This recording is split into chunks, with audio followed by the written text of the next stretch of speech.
Good morning, नमस्कार। हमारे इन video में व्यंजन संधि चल रही है और व्यंजन संधि के 3 नियम कंप्लीट हो चुके हैं। आप लोगों ने अभी भी अगर वर्ण और संधि नहीं पढ़ी है तो मेरे द्वारा डिस्क्रिप्शन में वहां आपको वर्ण और संधि का प्लेलिस्ट का लिंक मिल जाएगा, उसमें सारे वीडियो मिल जाएंगे। अगर आपको वहां पढ़ना है पूरा तो डिस्क्रिप्शन के अंदर जाकर के वर्ण पढ़ना है तो वर्ण पर क्लिक कर देना, जो नीचे लिंक आएगा उस पर, या संधि पढ़ना है तो संधि के लिंक पर क्लिक कर देना। आज हम लोग व्यंजन संधि का चौथा नियम पढ़ेंगे जिसका नाम है अनुनासिक व्यंजन संधि। क्या नाम है? अनुनासिक व्यंजन संधि। इतना याद रखो कि अनुनासिक का मतलब क्या होता है, तो नाक की सहायता से बोले गए वर्ण अनुनासिक वर्ण कहलाते हैं, जिसमें प्रत्येक व्यंजन वर्ग का पंचम वर्ण अंग, इ, अण, न और मैं, प्रत्येक व्यंजन वर्ग का पंचम वर्ण अनुनासिक वर्ण कहलाता है। हमारे यहां क्या होगा कि अनुनासिक वर्णों की संधि हम जो करेंगे वो करेंगे निर्नुनासिक वर्णों से, निर्नुनासिक वर्णों से।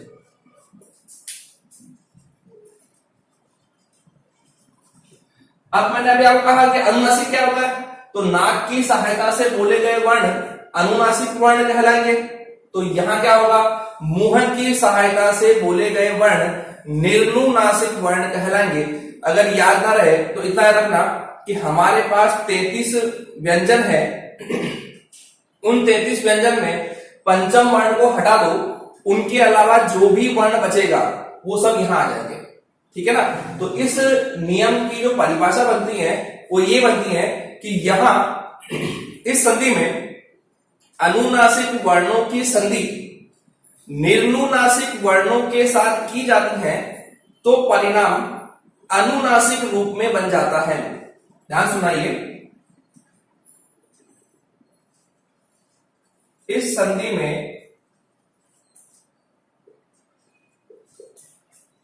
अनुनासिक वर्णों की संधि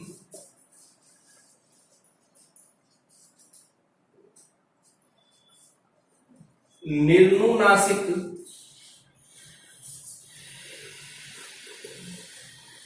वर्णों के साथ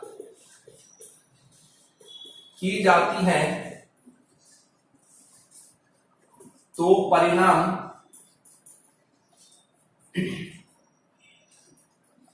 अनुनासिक रूप में, तो परिणाम अनुनासिक रूप में बन जाता है। ओके, यानी हमारी ये संधि जो है अनुनासिक वर्णों के से हम चालू करेंगे तो किससे करेंगे? अनुनासिक से। यानी पहले शब्द का अंतिम वर्ण यदि अनुनासिक होगा तो दूसरे का प्रथम वर्ण क्या होना चाहिए? निर्नुनासिक। अगर कोई नियम में पहले शब्द का अंतिम वर्ण निर्नुनासिक होता है तो दूसरे का प्रथम वर्ण क्या होगा? अनुनासिक। लेकिन यहां हमारा परिणाम इसमें ही बनना चाहिए। किसमें? अनुनासिक में ही बनना चाहिए। ठीक है। एक और इस संधि के 2 उपनियम बताए गए हैं। इस संधि के 2 उपनियम बताए गए हैं। नंबर 1, पूर्व अनुनासिक संधि, और नंबर 2, उत्तर अनुनासिक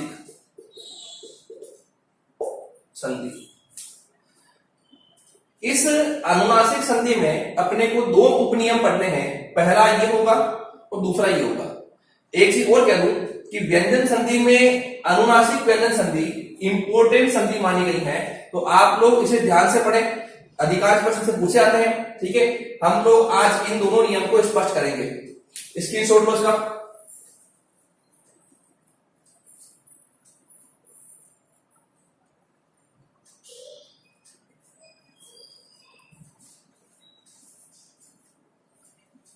चलो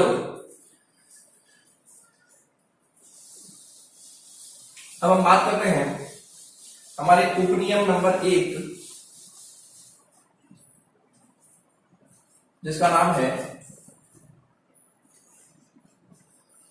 पूर्व अनुनासिक संधि। पूर्व अनुनासिक संधि। देखो नाम क्या लिखा हुआ है, पूर्व।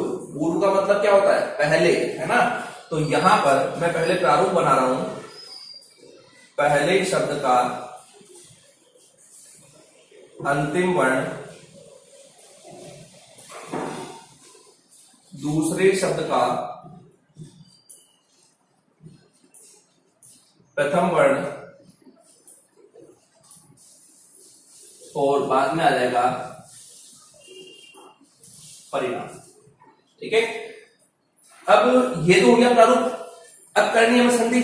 तो संधि के लिए याद रखना, हमने ये कहा कि इस नियम का नाम क्या है, पूर्व अनुनासिक संधि नियम। तो पूर्व का मतलब होता है पहले, अनुनासिक का मतलब होता है नाक की सहायता से बोले गए वर्ण, यानी पहले नाक की सहायता से बोले गए वर्ण आने चाहिए। इसका मतलब यह है कि पहले शब्द का अंतिम वर्ण इस नियम के अनुसार अनुनासिक होना चाहिए। पहले शब्द का अंतिम वर्ण क्या होना चाहिए, अनुनासिक। क्यों होना चाहिए, क्योंकि इस नियम का नाम ये पूर्व अनुनासिक। ये हिंट दे रहा है, पूर्व यानी पहले, है ना। अब अनुनासिक वर्ण कितने होते हैं, 5। इनके यहां सभी को हम स्थान नहीं देंगे। यहां पर पहले शब्द का अंतिम वर्ण अनुनासिक वर्ण में केवल एक होगा, और वो है मैं। क्या होगा, मैं। ठीक है, अब हमने कहा था कि अनुनासिक वर्णों की संधि किससे करेंगे, निर्नुनासिक से। तो दूसरे शब्द का प्रथम वर्ण हो जाएगा निर्नुनासिक वर्ण।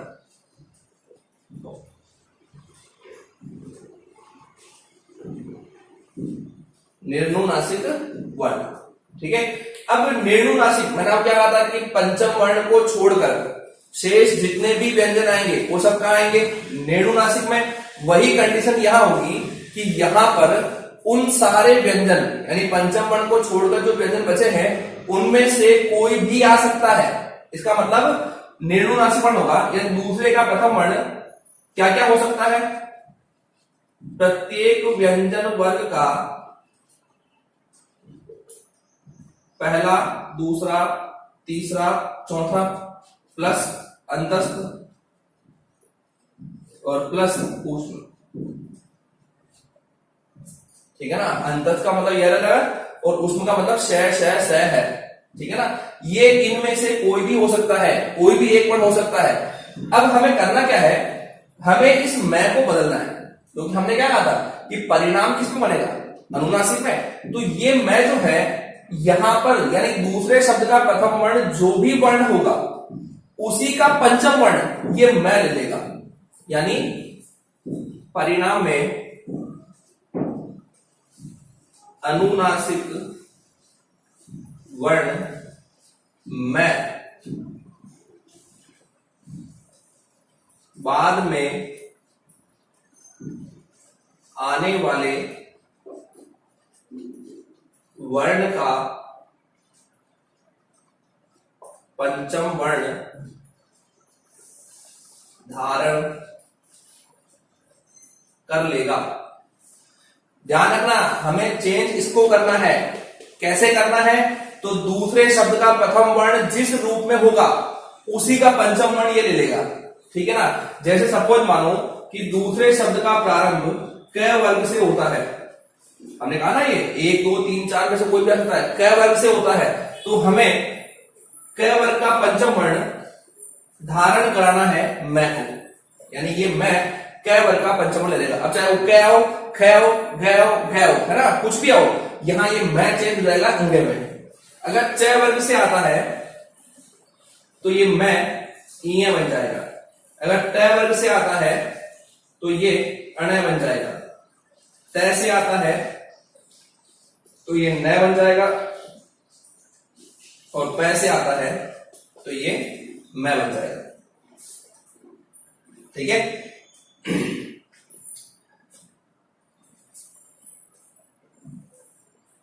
अब हमें चेंज कैसे करना है। अब एक चीज और कई लोगों के दिमाग में आएगा कि अगर अंतस्थ और उष्म आए तो इनका पंचम वर्ण तो होता ही नहीं। चलो मान लिया कै वर्ग आया तो अंग ले लेंगे, च आया तो इय ले लेंगे, ट आया तो अण ले लेंगे, लेकिन ये दोनों आए तो क्या करेंगे। तो आप लोगों को थोड़ा याद हो तो कंठ, तालु, मूर्धा, दंत, ओष्ठ में, है ना, हम लोगों ने अंतस्थ और उष्म को बांटा था। तो उसी रूप में यहां देखना अंतस्थ में आने वाले वर्ण कौन कौन से होते हैं, य, र, ल, और उष्म में कौन से आते हैं, श, श, श है। अगर आप लोगों को याद हो तो हमने ये चार्ट बनाया था, है ना, और उसमें मैंने कहा था कि हम इनको क्रम देंगे। ये होगा 2 नंबर, ये होगा 3 नंबर, ये 4 और ये 5 और ये वाला 1। याद थोड़ा बहुत, अगर याद नहीं है तो मैंने अभी पहले कहा है कि मैंने अब जो मेरा वीडियो आ रहे हैं उन सभी वीडियो में डिस्क्रिप्शन के अंदर वर्ण और संधि की प्लेलिस्ट के लिंक मैंने डाल रखे हैं। आपको जो भी टॉपिक पढ़ना है उस वर्ण के लिंक पर जाओगे तो सारे टॉपिक खुल जाएंगे, जो पढ़ना है वो पढ़ सकते हो, इसकी जानकारी वही मिल जाएगी आपको। और अगर संधि के जो पिछले टॉपिक हो चुके हैं उनको पढ़ना है तो उनकी जानकारी भी आपको वही, यानी नीचे संधि वाले लिंक पर आपको मिल जाएगी, पर कोशिश आपको करनी पड़ेगी, डिस्क्रिप्शन में जाकर के देखना पड़ेगा। ठीक है, चलो अब यहां पर देखते हैं कि ये और श किस नंबर में, 2 नंबर में। अब देखो जब इनका पंचम वर्ण नहीं है तो ये क्या करेंगे, पंचम वर्ण उधार लेंगे भाई, किसी और वर्ण से ग्रहण करेंगे, और पंचम वर्ण केवल इनके पास ही होता है और किसी के पास है ही नहीं। तो ये भी अपना एक क्रम बनाते हैं। ये नंबर 1 हो गया, नंबर 2, नंबर 3, नंबर 4, नंबर 5, यानी दूसरे शब्द का प्रारंभ अगर ये और श से होगा तो ये 2 नंबर में आता है तो इसका पंचम वर्ण 2 नंबर के अकॉर्डिंग इय लिया जाएगा। अगर दूसरे का प्रारंभ र और श से होता है तो यहां 3 नंबर में ये आता है तो 3 नंबर के अकॉर्डिंग यहां पर अण पंचम वर्ण लिया जाएगा। ठीक है ना, जैसे एक मैं हिंट बता रहा हूं, जैसे ये लिखा हुआ है सम प्लस यम, है ना। देखो पहले का एंड किससे हो रहा है, मैं से, ये मैं आ रहा है। दूसरे का प्रारंभ किससे हो रहा है, ये से। अब यह का पंचम वर्ण नहीं होता है क्योंकि ये अंतस्थ व्यंजन है ना, और यह कौन से अंक में आ रहा है, 2 नंबर में आ रहा है। तो ऐसी कंडीशन में हम यहां पर 2 नंबर यानी च वर्ग का पंचम वर्ण इय इसे ग्रहण कराएंगे तो ये इय ग्रहण कर लेगा मैं, तो यहां पर ये इय ऐसे हो जाएगा और यम इसके पास आ जाएगा। हम चाहें तो इसको अनुस्वार में भी लिख सकते हैं इस रूप में, सही है। एक चीज और, इस नियम में अनुस्वार युक्त शब्द इसी नियम में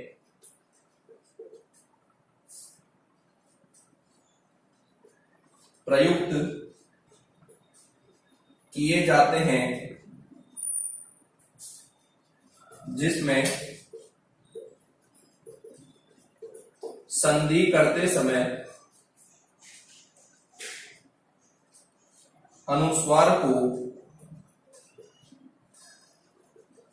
मैं में परिवर्तित कर दिया जाएगा,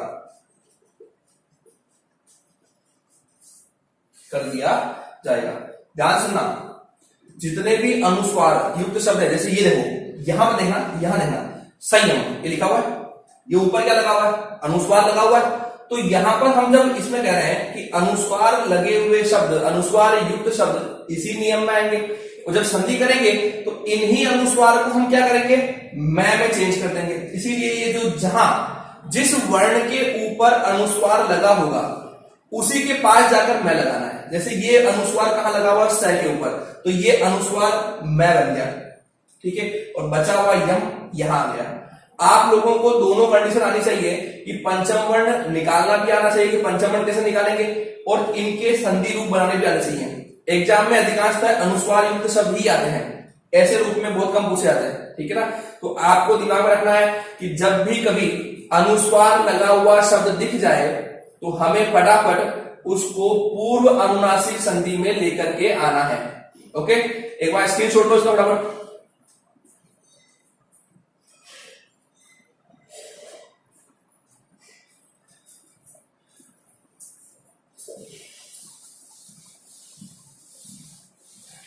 चलो अब थोड़ा शब्द देखते हैं। जैसे एक शब्द है अलम प्लस कार, शंकर,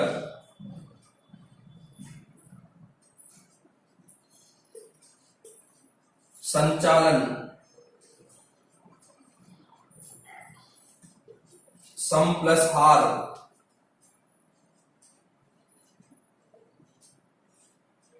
संकल्प,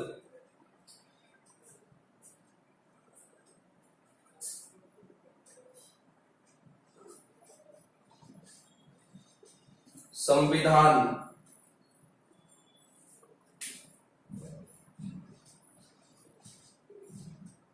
चंचल,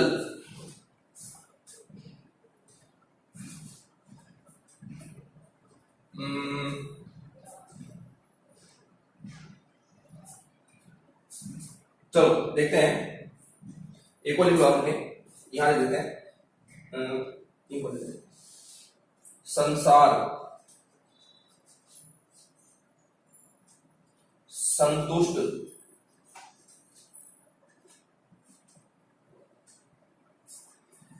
चलो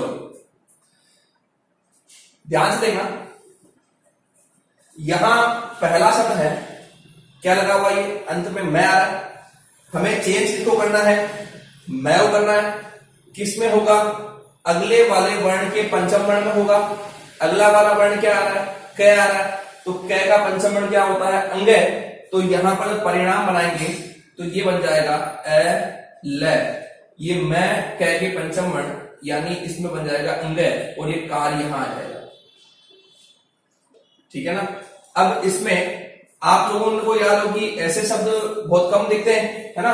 हमने तो अनुस्वार में देखा अलंकार, तो यहां एक चीज और होती है, जैसे ये ए और ल, ये तो आ रहा है, ये पंचम वर्ण अनुस्वार बदल जाएगा और ये इसके पहले वाले वर्ण के ऊपर अनुस्वार लग जाएगा और ये कार इसके पास आ जाएगा, क्या बन जाएगा, ये अलंकार, ठीक है।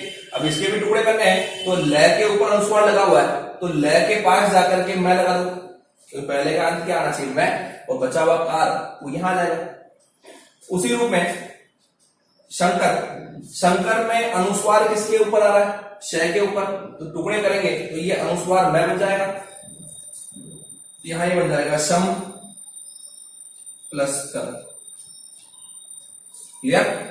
यहां देखो नेक्स्ट आ रहा है संचालन, संचालन में अनुस्वार किसके ऊपर आ रहा है, स के ऊपर, तो यहां पर ये अनुस्वार मैं बन जाएगा और यहां ये बन जाएगा सम, और यहां चालन शब्द अलग हो जाएगा, क्लियर।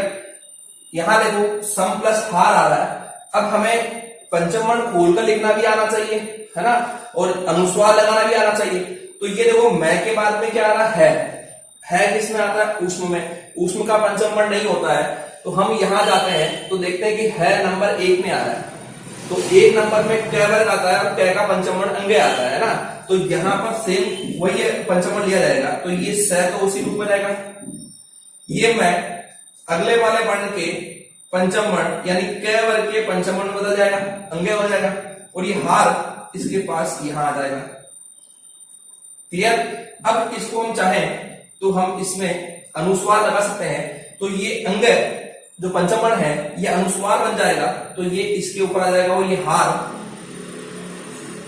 यहां रहेगा, क्या बन जाएगा, संघार। यहां देखो अनुस्वार किसके ऊपर लगा हुआ है, स के ऊपर, तो ये जहां अनुस्वार है इसको बदल देंगे मैं में, तो ये अनुस्वार मैं में बनते ही ये बन जाएगा सम, और बचा हुआ कल्प शब्द वो कल्प यहां आ जाएगा, ठीक है ना। संविधान की बात कहें तो संविधान में यह अनुस्वार मैं बन जाएगा, तो यहां ये बन जाएगा मैं, तो क्या बन गया सम। अब बचा हुआ विधान शब्द वो यहां आ जाएगा। लेकिन इतना याद रखना कि संधि करते वक्त पहले शब्द के अंतिम वर्ण में मैं ही आना चाहिए और दूसरे शब्द के प्रथम वर्ण में पंचम वर्ण नहीं आना चाहिए। वहां क्या आना चाहिए, निर्नुनासिक वर्ण आना चाहिए, ठीक है ना। अब चंचल लिखा हुआ है तो यहां अनुस्वार कहां लगा हुआ है, च के ऊपर, तो च के ऊपर अनुस्वार, तो ये च अनुस्वार वाला रूप ये मैं बन जाएगा, तो क्या बन जाए चम, और ये चल इसके पास आ जाएगा, क्या बन जाएगी चम प्लस चल। सेम कंडीशन संसार की होगी और यहां संसार में ये स के ऊपर अनुस्वार लगा हुआ है तो यहां पर ये अनुस्वार बदल जाएगा मैं में, तो ये बन गया सम, और यहां बचा हुआ सार, वो सार यहां आ जाएगा, तो क्या बन जाएगा सम प्लस सार। और संतुष्ट जो लिखा हुआ है उस स के ऊपर अनुस्वार लगा हुआ है तो अनुस्वार मैं में बन जाएगा, तो ये बन जाएगा सम, सम, और तुष्ट शब्द इसके पास लगा हुआ आ जाएगा। ओके, इसी के साथ हमारा नियम नंबर 1 खत्म होता है। आप लोग ध्यान से देखना, अनुस्वार युक्त शब्द जहां भी दिखे वो नियम नंबर 1 यानी पूर्व अनुनासिक संधि का होगा, ठीक है। उसमें अनुस्वार को हमें बदलकर मैं में चेंज करना है और बचे हुए शब्द को अलग करना है। अगर पंचम वर्ण पूछ लें तो अनुस्वार यानी मैं के बाद जो भी शब्द वर्ण आएगा, जो भी वर्ण स्टार्ट होगा उसी के स्टार्टिंग रूप से पंचम वर्ण को ग्रहण करके मैं को दे दिया जाएगा, ठीक है ना। बहुत इजी नियम है, शांति से पढ़ें, घर पर इसकी प्रैक्टिस भी करें। स्क्रीनशॉट लो इसका।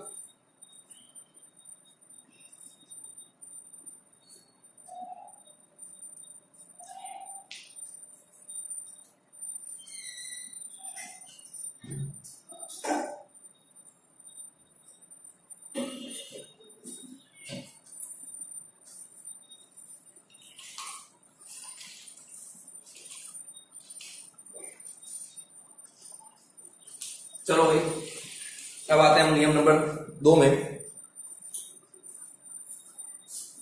जिसका नाम है उत्तर अनुनासिक संधि।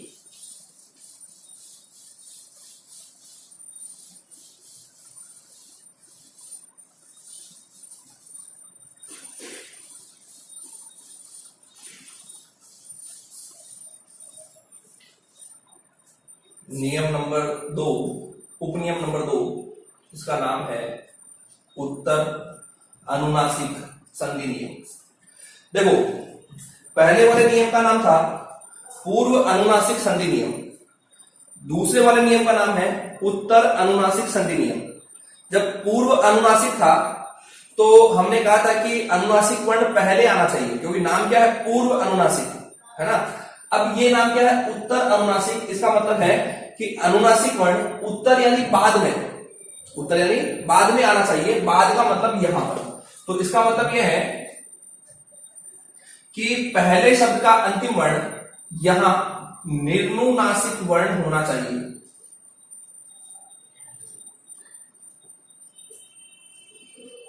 क्लियर। अब यहां देखो,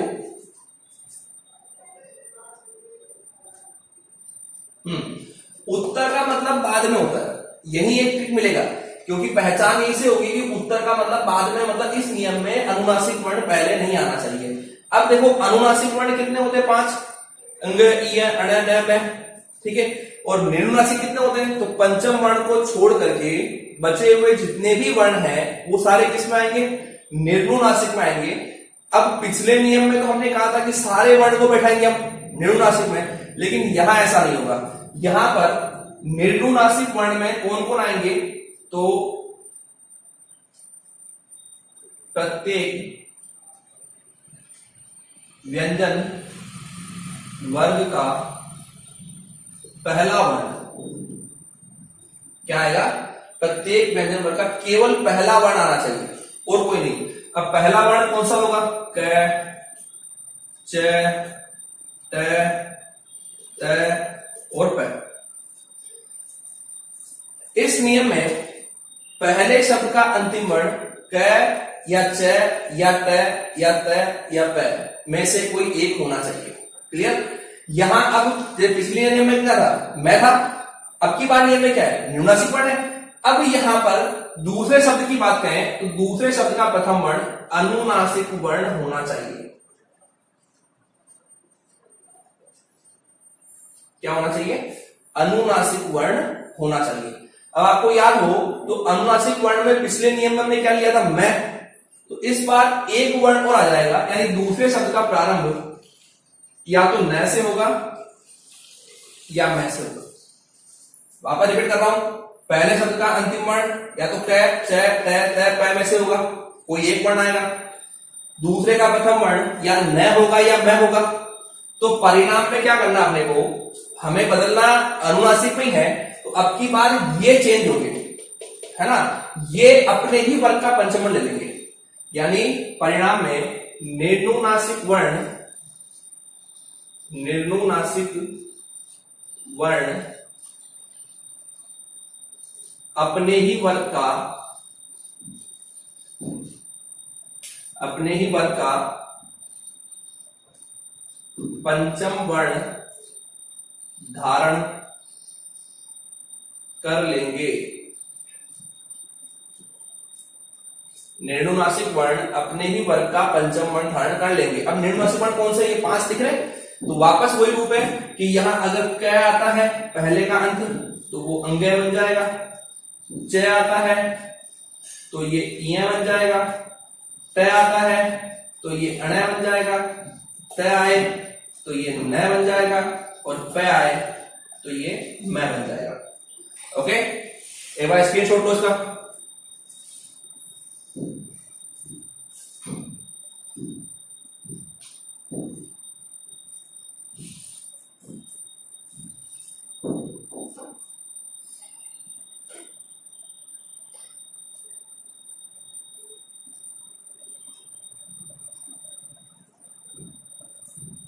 चलो भाई, अब हम यहां कुछ शब्द लिखते हैं, जैसे कि देखना, एक शब्द लिखा हुआ है वाक प्लस मैं,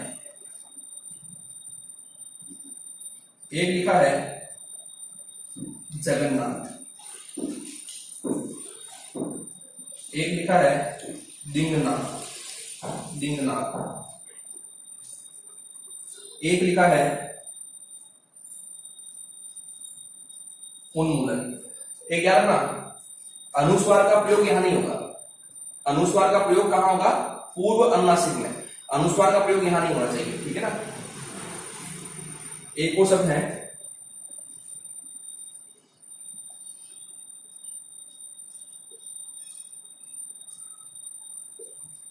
विद्वत प्लस मंडली, एक और है षणमुख,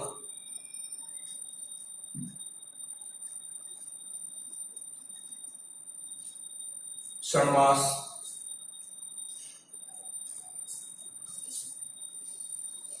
एक और है उन्मूलन,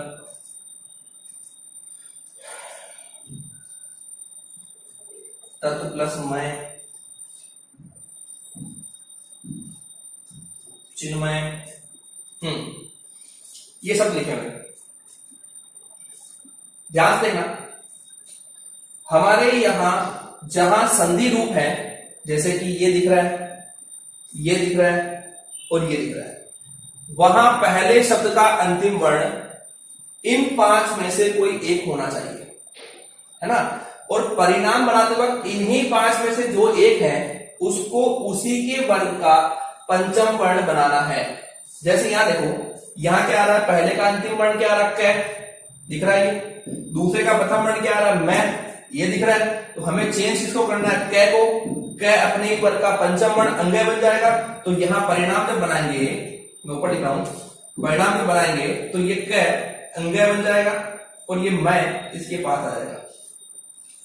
क्या बन गया, ये वांग में। यहां देखो, जगन्नाथ में हमारे पास 2 पंचम वर्ण आ रहे हैं, ठीक है ना। अब 2 पंचम वर्ण केवल इसी नियम में आते हैं, एक साथ 2 पंचम वर्ण उत्तर अनुनासिक में आएंगे। और जो पूर्व अनुनासिक था उसमें एक पंचम वर्ण ही आता है, दो नहीं आते हैं। जैसे अलंकार भी लिखा था तो ए ल, फिर अंग आया था और फिर कार आया था ना, एक पंचम वर्ण कहां आएगा तो वो पूर्व में आएगा और दो पंचम वर्ण एक साथ आ जाए तो वो किस में आएंगे, उत्तर में। इसमें दूसरा वाला पंचम वर्ण जो होगा वो तो इन दोनों में से एक होगा, इसमें कोई डाउट नहीं है ना, लेकिन इससे पहले वाला पंचम वर्ण कोई भी हो सकता है और आपको उसी वाले पंचम वर्ण को उसी के वर्ग का पहला वर्ण बनाना है। अब ये न किस वर्ग का पंचम वर्ण है, तय का, तो ये न बन जाएगा तय, तो यहां पर ये बन जाएगा ज ग तय, हलंत, हलंत इसलिए किया जो न आ रहा है और नाथ यहां आ जाएगा। क्लियर। दिंग नाग में भी देखो दो पंचम बना रहे हैं, हमें अंग को चेंज करना है, अंग क बन जाएगा तो यहां पर ये हो गया क और ये बन गया दिक, और यहां नाग शब्द जो है ये नाग यहां आ जाएगा। ठीक है। उन्मूलन में भी देखो, उन्मूलन में न और मैं दो पंचम बना रहे हैं, पहले वाले आधे न को चेंज करना है इसी के पहले वर्ण में, तो ये न जो है ये तय बन जाएगा और यहां ये हो जाएगा उत प्लस मूलन। क्या होगा, उत प्लस मूलन। अब देखो विद्वत प्लस मंडली है ना, यहां लिखूंगा, क्या लिखूंगा, विद्वत प्लस मंडली। पहले का अंत किससे हो रहा है, तय से, और दूसरे का प्रारंभ किससे हो रहा है, मैं से। हमें इस तय को चेंज करना है इसी के वर्ग के पंचम वर्ण में, तो ये तय बन जाएगा न, तो यहां पर ये विद्वय, विद्वय है ना, फिर ये तय बन जाएगा न, ये मंडली इसके पास आ जाएगा, विद्वान मंडली। ठीक है ना। षणमुख में भी देखो दो पंचम वर्ण आ रहे हैं, हमें अण को चेंज करना है, अण इसके ही पहले वर्ण बन जाएगा तो ये अण तय बन जाएगा, तो यहां पर ये हो जाएगा षट प्लस मुख। नेक्स्ट क्षण, षणमुख बनाया, सेम षणमास बनेगा, क्या बनेगा ये षट प्लस मास। क्लियर। अब देखो सर उन्मूलन दो बार आएगा, उसको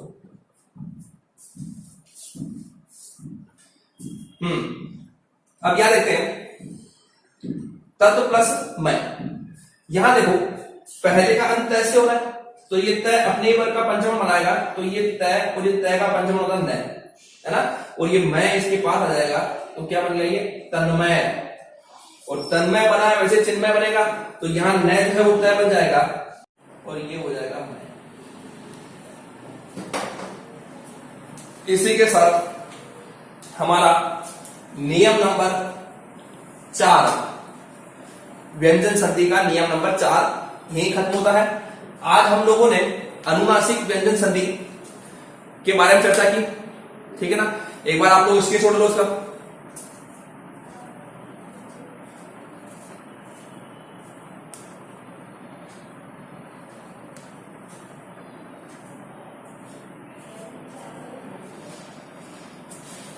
चलो देखिए, आज हम लोगों ने अनुनासिक व्यंजन संधि की बात की। इसके अंदर हम लोगों ने दो उपनियम पढ़े, कौन कौन से, पूर्व अनुनासिक और उत्तर अनुनासिक।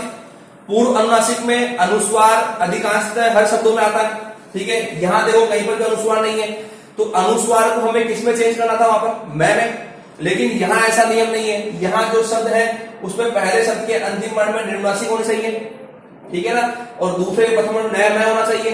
तो हमें इन पांचों को उन्हीं के वर्ग का पंचम वर्ण चेंज करना है। ठीक है, आप लोग इस नियम को ध्यान पूर्वक कर पढ़ें और अपने पास जो शिक्षण सामग्री है उनसे नए नए शब्दों को निकाल करके अध्ययन करें कि हम स्टडी कैसे कर पा रहे हैं। इन उदाहरणों को और निकालें, उनको हल करें। व्यंजन संधि परीक्षा के दृष्टिकोण से मोस्ट इंपोर्टेंट संधि मानी गई है।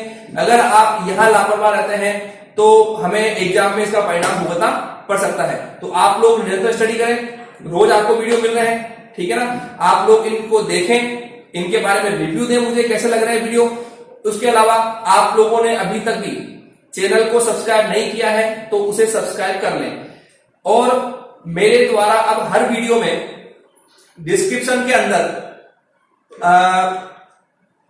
जो टॉपिक पहले हो चुके हैं उनके लिंक दिए गए हैं, उनकी प्लेलिस्ट के लिंक दिए गए हैं। जैसे वर्ण टॉपिक का प्लेलिस्ट लिंक दिया गया है, जिसमें आप क्लिक करेंगे तो सारे वीडियो खुल जाएंगे। अगर आपको कुछ भी पढ़ना है, संधि हो चाहे वर्ण हो, वहां मैंने हर टॉपिक का लिंक दिया हुआ है। आप वहां जाकर के अपनी स्टडी को आराम से पूर्ण रूप में कर सकते हैं।